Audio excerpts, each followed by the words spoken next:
जो अपने पापा को एक सुपर हीरो मानता है, पर रणविजय सिंह का अपने पापा बलबीर सिंह के लिए ये ऑब्सेशन उसे कहां लाकर खड़ा करेगा, हम देखेंगे आज की मूवी एनिमल में। कहानी की शुरुआत हुई रणविजय या कहें विजय के बचपन से। वो क्लास में आते हुए जैसे ही अपनी बहनों को देखता है, वो अपनी बहनों की ओर भाग चला। आज उसके पापा का बर्थडे था तो विजय को जल्दी से घर पहुंचना है, पर उसकी टीचर को उसका ये बिहेवियर पसंद नहीं आया। टीचर ने विजय को क्लास खत्म हो जाने तक वहीं नीचे बैठे रहने की पनिशमेंट दे दी। पर जैसे ही क्लास की बेल बजती है, विजय भाग पड़ा अपने घर की ओर। वो अपने घर में चारों ओर पापा पापा चिल्लाते हुए अपने पापा को ढूंढ रहा है, पर वो तो यहाँ है ही नहीं। विजय की माँ उसे समझाती है कि पापा काम में बिजी हैं, उन्हें फैक्ट्री जाना पड़ा। विजय फैक्ट्री जाता है पर उसे अपने पापा यहाँ भी नहीं मिले। रात को सबके सोने के बाद उनके पापा आए। विजय की माँ उसके पापा को बताती है कि तुम्हारा बेटा तुमसे इतना प्यार करता है कि कह रहा था उसका नाम बदल कर बलबीर सिंह 2 रख दो, उसके लिए तुम ही उसके सुपर हीरो हो। बलबीर विजय के कमरे में गया।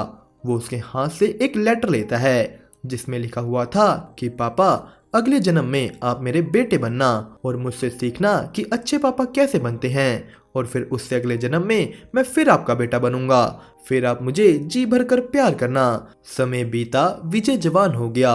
वो अपने दोस्त की बहन गीतांजलि की एंगेजमेंट में आया हुआ था, पर जैसे ही उसने यहाँ गीतांजलि को देखा, उसका मूड हैप्पी से सैड हो गया।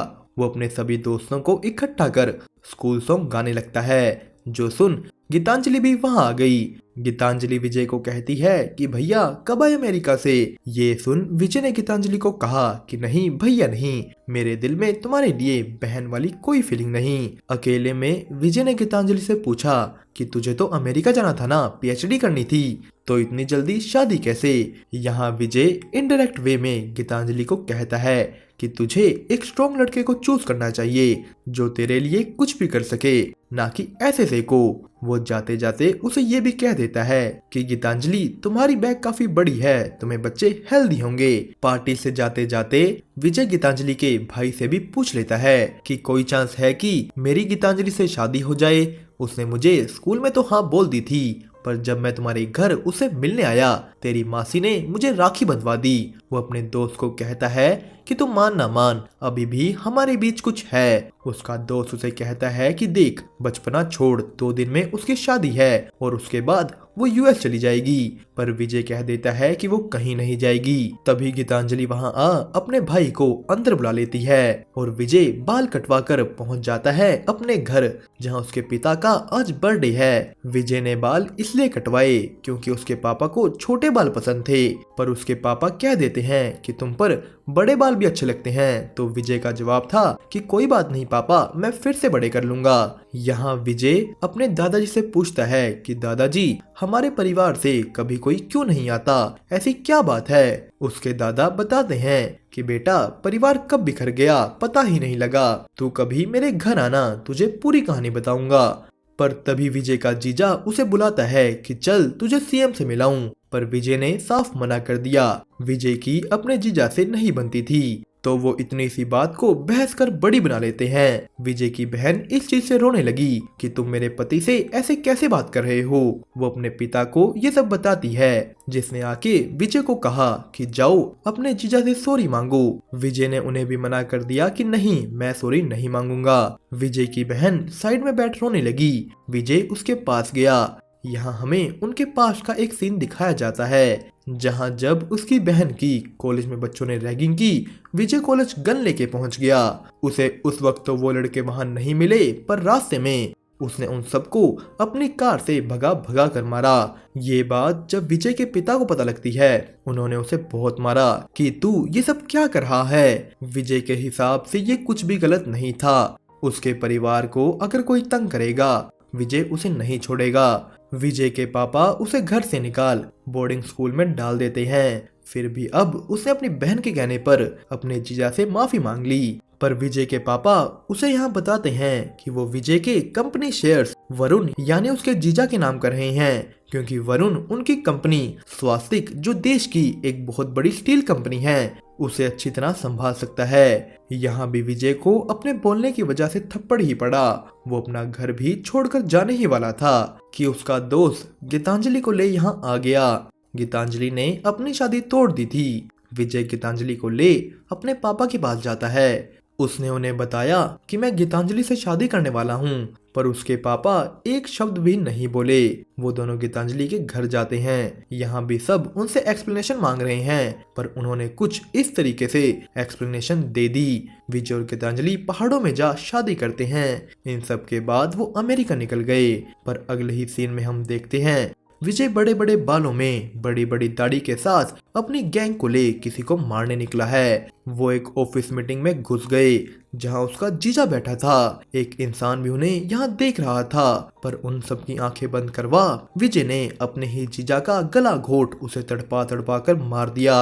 विजय के अंदर इतना गुस्सा भरा हुआ था कि उसने उसे मारने के बाद भी गोलियों से उसके शरीर के चीथड़े कर दिए। अब विजय ने ऐसा क्यों किया, ये जानने के लिए हमें जाना होगा कुछ दिनों पहले।